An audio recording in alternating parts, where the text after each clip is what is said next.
Basics of inorganic chemistry के छठे lecture में आपका स्वागत है। आज हम लोग डिस्कस करने वाले हैं बहुत ही खास चीज़। आइए हम क्या डिस्कस करने वाले हैं, हम डिस्कस करेंगे रूल्स फॉर फिलिंग इलेक्ट्रॉन्स, यानी इलेक्ट्रॉन को फिल करने के लिए कितने रूल दिए गए हैं।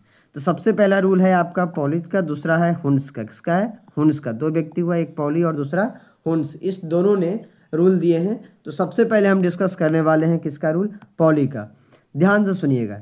ये कहता है कि किसी एक एटम में जो दो इलेक्ट्रॉन है, किसी एक एटम में दो इलेक्ट्रॉन की बात कर रहा है कि किसी भी एक एटम में जो दो इलेक्ट्रॉन होगा तो उस दोनों का N, L, M और S जो होगा ये सेम नहीं हो सकता, मतलब चारों सेम नहीं हो सकता, यही कह रहा है। यानी principal quantum number, azimuthal quantum number, magnetic and spin quantum number, दो इलेक्ट्रॉन का, कितने इलेक्ट्रॉन का? दोनों इलेक्ट्रॉन का चारों का वैल्यू सेम नहीं हो सकता है। ठीक है, आगे हम इस पर एग्जाम्पल भी करेंगे।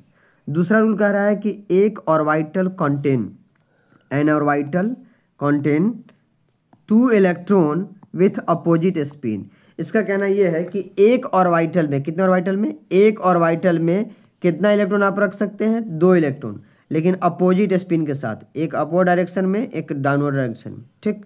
और दूसरी बात ये कह रहा है कि इस दोनों इलेक्ट्रॉन के लिए, यानी कि for both electrons n same होगा, जो एन इसका होगा वही एन इसका होगा, एम भी सेम होगा, एल भी सेम होगा, लेकिन एस डिफरेंट होगा। मतलब प्रिंसिपल क्वांटम नंबर सेम दोनों के लिए, मैग्नेटिक सेम, एजीमुथल सेम, लेकिन स्पिन क्वांटम नंबर क्या होगा? डिफरेंट होगा।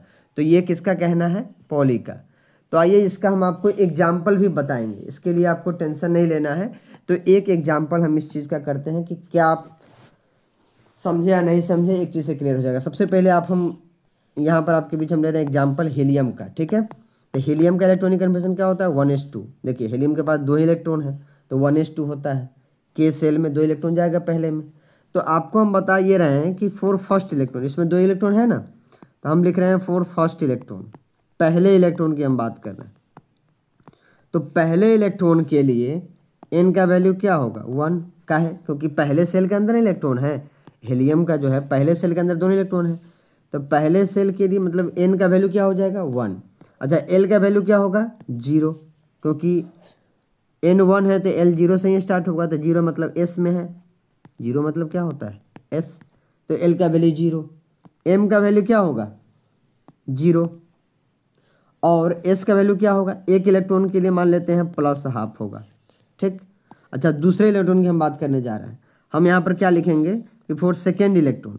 अब हम दूसरे इलेक्ट्रॉन की बात करेंगे, तो फिर से हम चलते हैं फॉर सेकेंड इलेक्ट्रॉन। क्यों? क्योंकि हीलियम के पास कितना इलेक्ट्रॉन? दो इलेक्ट्रॉन है ना। तो पहला इलेक्ट्रॉन का तो हम चेक कर लिए, एन 1, L0, M0 और S मान लेते हैं +½ लिए। आपको पता है ना, S दो इलेक्ट्रॉन का आप अलग अलग लेना पड़ता है, एक का +½ तो दूसरे का -½ अब दूसरा इलेक्ट्रॉन का लिए तो फिर तो एन का वैल्यू सेम होगा, क्योंकि पहले सेल में दो इलेक्ट्रॉन है तो दूसरा इलेक्ट्रॉन भी तो उसी में है। एल का वैल्यू क्या होगा? एल का वैल्यू होगा 0, एंड एल का वैल्यू क्या होगा? 0। अब बताइए एम का क्या होगा? तो एम उससे क्या फ़र्क पड़ता है? एस सब सेल में है ना, तो एम का भी वैल्यू क्या होगा? 0। लेकिन एस का वैल्यू चेंज हो जाएगा। कैसे? दो इलेक्ट्रॉन में एक के लिए होता है +½ तो दूसरे के लिए क्या होता है? -½ तो ये आपसे यही तो कह रहा है कि दो इलेक्ट्रॉन के लिए चारों क्वांटम नंबर का वैल्यू सेम नहीं होगा। एन तो सेम आ गया दोनों का, एल भी सेम आ गया, एम भी सेम आ गया, लेकिन एस का वैल्यू सेम नहीं आया। एक का +½ तो दूसरे का क्या है? -½ तो ये बात तो समझ में आ गया। मतलब यह है कि हीलियम है, हीलियम का होता है 1s2, एक ऑर्बिटल में दो इलेक्ट्रॉन रखाता है, रख दिए। ठीक है, एक इलेक्ट्रॉन ये रहा, एक इलेक्ट्रॉन ये रहा, तो एन का वैल्यू इसके लिए 1 तो इसके लिए भी 1, एल का वैल्यू इसके लिए 0, इसके लिए भी 0, एम इसके लिए 0, इसके लिए भी 0। लेकिन एस जो है, एस की हम बात करने जा रहे हैं, एस इस इलेक्ट्रॉन के लिए इस इलेक्ट्रॉन चेंज हो जाएगा, एस इसके लिए हो जाएगा +½ और इसके लिए हो जाएगा -½ तो एस चेंज कर रहा है, बाकी सब क्या है? सेम। तो यही उसका कहना था कि एक ऑर्बिटल में दो इलेक्ट्रॉन रख सकते हैं, एन एल एम का वैल्यू सेम होगा बट एस का वैल्यू सेम नहीं होगा। ये किसका कहना था? पॉली का। अब हम चलते हैं हुन्स के बारे में कि हुन्स ने क्या कहा था। हुन्स ने भी कुछ रूल दिया था। हुन्स भैया बहुत समझदार थे। इन्होंने क्या कहा कि देखिए, इन्होंने एक एग्जाम्पल लिया। मान लेते हैं, कहते हैं डी में 5 इलेक्ट्रॉन, आपको पता है ना, एस में 2 इलेक्ट्रॉन, डी में 10, एफ में 14 इलेक्ट्रॉन लग सकते हैं। तो आइए देखते हैं 5। आपको पता है डी में 5 ऑर्बिटल होते हैं। कितने होते हैं? 5। अब इनका कहना क्या है कि डी में 5 को इलेक्ट्रॉन हमको रखना है। तो किसी ने आया कहा कि हम ऐसे रखेंगे 1 2 3 4 5। इनका कहना है कि ऐसे आप नहीं रख सकते, ऐसे आप इलेक्ट्रॉन को नहीं रख सकते। तो फिर किसी ने कहा कि सर ऐसे रख सकते हैं 1 2 3 4। इसने कहा कि सर ऐसे कर देते हैं 1 2 3 4 और 5, चलेगा? कहा कि नहीं ऐसे भी नहीं रख सकते। किसी ने कहा कि सर ऐसा तो रख सकते हैं। देखिएगा कहाँ कहाँ वो बात को काट रहे हैं। 1 2 3, ठीक है, और 4 5 वो खाली छोड़ देते हैं। कहा कि नहीं ऐसे भी नहीं। तो उनसे पूछा गया कि कैसे रखा जाएगा। उन्होंने कहा कि जो सही रूल है वो ये है कि आप क्या कीजिए, आपके पास 5 ऑर्बिटल है तो 5 इलेक्ट्रॉन को सेम स्पिन के साथ, ये नहीं कि एक ऐसे रख दिए, सो नहीं, सेम स्पिन के साथ लगातार रखिए। एक एक पहले रखिए, पहले एक एक, उसके बाद अगर और आता है तब पेयरिंग स्टार्ट कीजिए। जैसे कि अब कोई कह रहा है कि D5 तो हो गया, उन्होंने कहा कि ये सही तरीका है रखने का कि सेम स्पिन के साथ रखिए। अब चाहे आप ऐसे रखिए चाहे आप ऐसे रख सकते हैं, लेकिन सेम स्पिन, जैसे आप 1 1 2 3 4 5, ये दोनों सही है, लेकिन ये सब तरीका क्या है? गलत है। ऐसा किसने कहा? हुन्स ने कहा। अब इन्होंने कहा कि अगर तो आपके पास D6 आ जाता है तो कैसे रखेंगे? तो ऐसे रखेंगे। पहले आप 5 को सजाइए, कितने को? 5 को। तो 1 2 3 4 5। अब छठा इलेक्ट्रॉन आया ना तो एक पेयर ऐसे कर दीजिए, ऐसे नीचे से, ठीक है, अपोजिट स्पिन में आ गया ये। तो ये हो गया D6। कोई कहेगा D7 तब इसमें रखेंगे, फिर D8 इसमें रखेंगे। इस तरीके से किसने बताया? हुन्स ने। तो हुन्स का सिंपल सा कहना ये था कि किसी भी ऑर्बिटल्स में इलेक्ट्रॉन आपको भरना है तो जितने भी ऑर्बिटल्स हैं आपके पास इलेक्ट्रॉन अगर एक्स्ट्रा है तो एक एक करके सब में सेम स्पिन के साथ रखिए, और फिर जब एक्स्ट्रा होता है तो फिर पेयरिंग कीजिए, नहीं तो ऐसे ही रहेगा। जैसे अगर D4 रखना है तो कैसे रखेंगे? मेरे पास 5 डब्बे हैं, 5 ऑर्बिटल हैं, तो 1 2 3 4 हो गया, एक खाली रह गया, कोई दिक्कत नहीं, ठीक। तो ये किसका तरीका था? हुन्स का। तो मेरा ख्याल है कि हुन्स का रूल आपको समझ में आ गया होगा। अब एक बहुत ही अच्छा रूल आ रहा है, अब बाहु प्रिंसिपल। ध्यान से सुनिए अब बाहु क्या कहता है। इसको बोलते हैं N+L रूल। कौन सा रूल?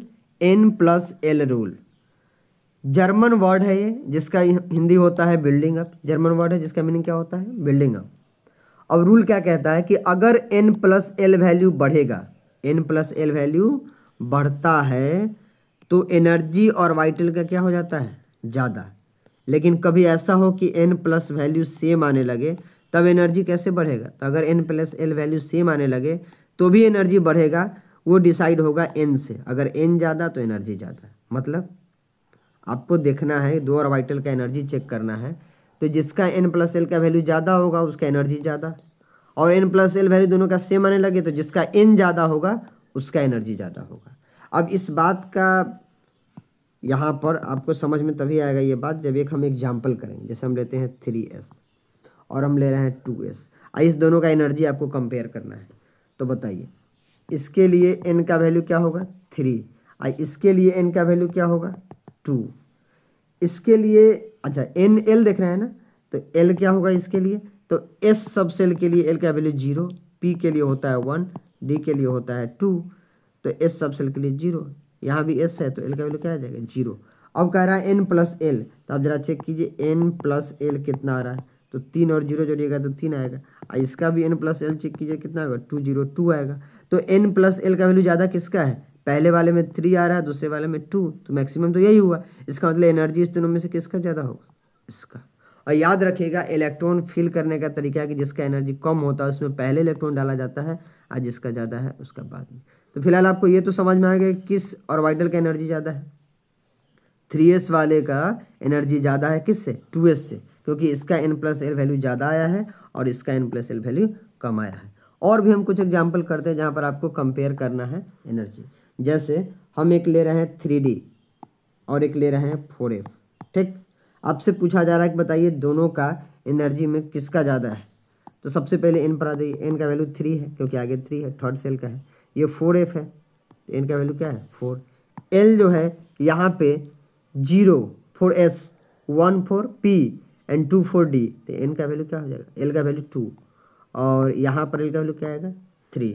क्यों? क्योंकि F के लिए 3 होता है। याद है ना आपको? 0 S के लिए 1 P के लिए, 2 D के लिए, 3 F के लिए, L का वैल्यू, ये सब किसका वैल्यू है? L का वैल्यू है। तो L N सब निकल गया। अब इसका N प्लस L देखिए कितना आ रहा है? 5, 3 + 2, एंड इसका N प्लस L देखिए कितना आ रहा है? 4 और 3 7। तो ज़्यादा एनर्जी किससे का होगा? 4F का। क्यों? क्योंकि इसका N प्लस L वैल्यू ज़्यादा है, राइट। क्या इसमें किसी को कोई दिक्कत है? अब हम आते हैं 3S और 2P। हमसे कोई कह रहा है कि सर 3S 2P का जरा चेक करके बता दीजिए। कोई दिक्कत नहीं। इसका N3, इसका N2, इसका S0 और इसका S कितना होगा? 1 आएगा। तो हम L का वैल्यू लिख रहे हैं ना, तो L का वैल्यू है ना, तो ये जो 0 हम लिखे हैं किसका वैल्यू है? L का वैल्यू है। तो यहाँ पर हम लिखते हैं L का वैल्यू इसका 0 है, इसका क्या है? 1 है। तो N प्लस L वैल्यू क्या हो जाएगा?